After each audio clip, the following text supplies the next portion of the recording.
Hello and welcome. It has become apparent in the past few weeks and months that there is a campaign in the mainstream media, doubtless sponsored, since that group is no longer an independent voice of truth or objectivity, by their paymasters, the handful of billionaires who own virtually every mass publishing or broadcasting entity now in existence. The motivations of these groups is clear. They have become aware of the growing number of people who are awake and awakening to the fact that our lawfully constituted system of government has been suborned and usurped by criminal enterprises, and that eventually this number will reach a tipping point where the current almost universal compliance with their tyrannical dictates will evaporate, and they will face serious threats of being brought to justice before trials by jury, not judges, of people who understand constitutional law. This is a complex subject, although the principles underlying it are basically simple.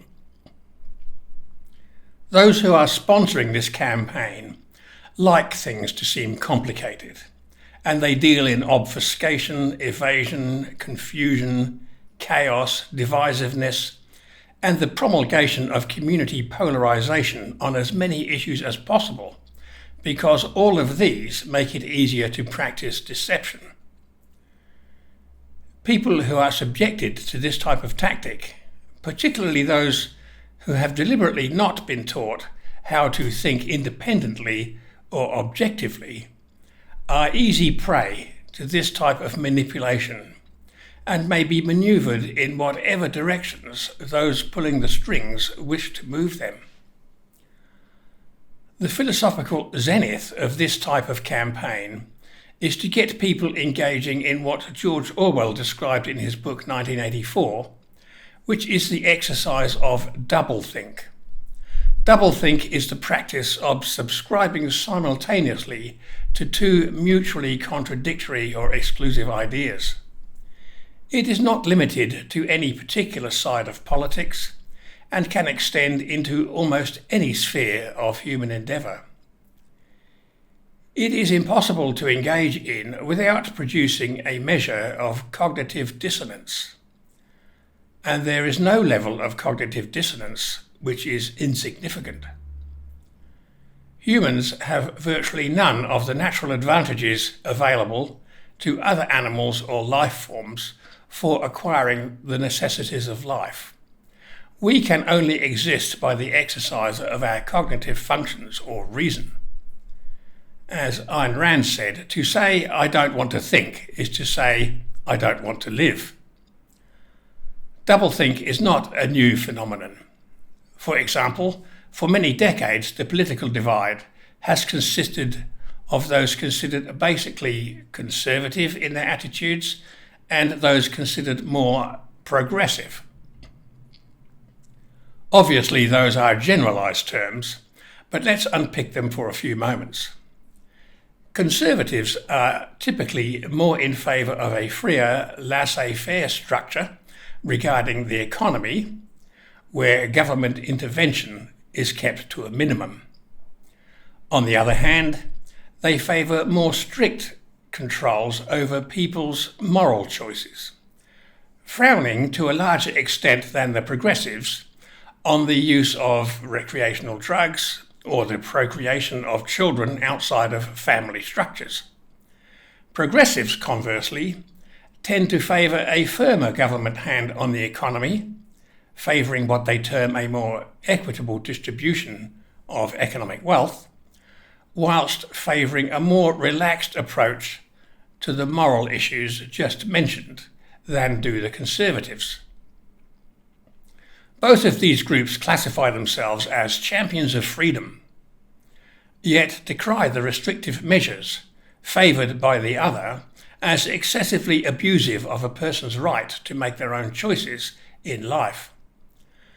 Both apparently fail to discern the existence of doublethink in their philosophical platforms.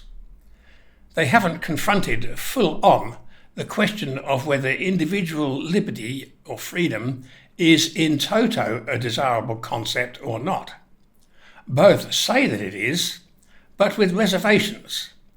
And these reservations extend to being willing to use the force of state to impose their views on their apparent opponents. Clearly, one cannot subscribe concurrently to the concept of individual rights and freedom as well as extolling the correctness of state violence against certain peoples, with the issue being decided by majority vote. As Kierkegaard was quoted in a previous video, the number of people subscribing to a particular view has absolutely nothing to do with whether it is morally sound or correct. I was once conversing with a Jewish gentleman during a chance encounter when the topic of a current government policy came up, which I felt impinged on people's personal rights. He replied, "Oh, well, we have to have leaders, I suppose." I said to him, despite our acquaintance having been brief, I sensed that we would agree on many topics. But I'm surprised to hear you express a view that was doubtlessly expressed by many Germans in the 1930s. I wondered if he would become upset by my comment, but his riposte was along the lines of, "Well, it's a different world now." And we left it at that. But is it a different world now?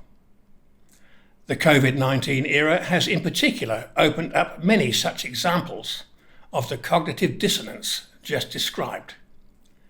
I fell victim to it myself when the COVID alarms were first raised.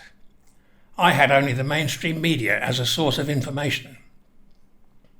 And being in the group which was classed as most at risk, was inclined to express, indeed it did express, there's no point in denying it, that I was in favour of some degree of lockdown to prevent the spread of this allegedly deadly pathogen. This was at serious variance with my lifelong adult support for the concept of personal liberty, and I began to experience the cognitive dissonance associated with this doublethink. How could I reconcile these two diametrically opposed viewpoints? I was driven to seek out whatever information I could, from whatever source, about this phenomenon, and also to discussing the philosophical principles of individual liberty with people who I felt might be at least as capable, or preferably better, at explaining them than I. Another principle of objective thought is that when we reach a contradiction in our thinking, we must check our premises. We will always discover that one of them is wrong. By acquiring as much information as I could, I was able to discover that what we were being told in the media or official narrative was almost certainly wrong. But I was also able to conclude that even if it was correct, it didn't negate the fact that it is everyone's right to determine their own route through life, and that it's better to stick to one's principles than to be driven to and fro by whatever wind is blowing at the time. Those who were advocating the enforcement of universal medical procedures, regardless of others' individual reservations or rights, were subscribing to doublethink. They were refusing to consider the problems, and for many people those problems were formidable, that is undeniable, as fully as possible, and were leaving out many important, perhaps vital factors in their deliberations. That's a thing about the universe. Its laws are immutable, and ultimately it pays to abide by them, even if at times that places us in danger. It is actually far more dangerous to believe that we can evade or break those laws, as those who are now attempting to deceive and coerce us into corporatized slavery are doing. So, apologies for the somewhat lengthy introduction, but this sovereign citizen nonsense need to be comprehensively dismembered, and it will take more than one 15-minute talk to do so. Let's proceed with an analysis of the phrase sovereign citizen. It's already been referenced in a few of these videos, as well with the explanation that it's an oxymoron. In other words, the two constituent words have opposite meanings. This means that they cannot logically be used in conjunction with each other, because they produce the same cognitive jarring as we'd experience if someone was described to us as a sane lunatic or an imbecilic genius. A sovereign is, of course, one who possesses autonomy, either over a physical domain, but certainly over their own physical body. A citizen is defined as a resident of an artificial construct known as a municipality, to which they owe an allegiance, and for which they have to qualify as a resident. Subjects of the British Commonwealth, who are of course all sovereign in that they are required by common law to be self-governing, enjoy that status as a birthright. It is not granted by the government or any other artificial entity. It exists by virtue of the subject's existence. Every free person in the British Commonwealth is thus qualified as a sovereign subject, and of their own free will swears loyalty to the monarch in return for the monarch's protection of their innate rights and freedoms. Of course, for the media and the police to use the term sovereign citizen means that they have to engage in doublethink. But they are trained to do this anyway as preparation for their jobs. When we look at this piece of video from one of our Australian TV channels, we will see evidence of these peculiarities and flaws. In the first minute of the Today Show clip, we see the host defining sovereign citizens as people who believe they are exempt from the law and are shown a confrontation, shortly afterwards defined as shocking, in which the only violent action is committed by people wearing police uniforms. After about 2.5 minutes, the guest on the show, a former magistrate who is now the Dean of Law at Southern Cross University, David Halpern, equates the deaths of 6 people, including 2 police, in Queensland last December with the extreme end of this movement. There is no attempt at precision in the descriptions, which fail to point out that it was the police who smashed the car window and forcibly ejected the occupants, and also that the Queensland matter is only supported by police versions of events, since all the potentially dissenting witnesses wound up dead. That matter is obviously sub judice, and one could be excused for thinking that such gratuitous implications, if not accusations, could be highly prejudicial to proceedings. Normally, such public speculations about the motivations or even the details of such tragic events as the Queensland incident are kept to a minimum, with just the barest release of the known facts reported.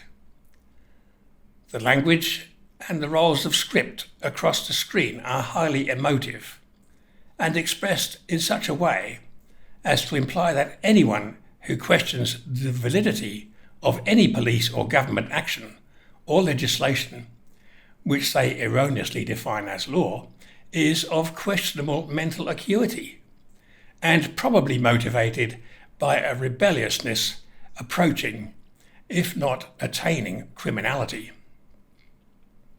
However, the existence of this pejorative label is not due entirely to the actions of government officials and police. A number of people have contributed to this current situation by failing to understand the nuances of law and contributing to the general confusion in the community about what is and is not lawful behaviour. We will return to consider this question next time. Thank you for watching.